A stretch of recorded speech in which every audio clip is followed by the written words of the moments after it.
এসেছি বাড়িতে আমি কিছু না বলে।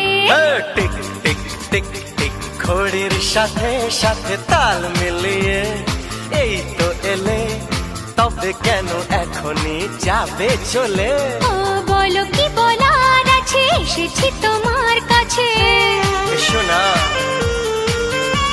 আরে বলো কি বলার আছে, এসেছি তোমার কাছে। বোঝো না কেন যে যায় সময় চলে, এসেছি বাড়িতে আমি কিছু না বলে।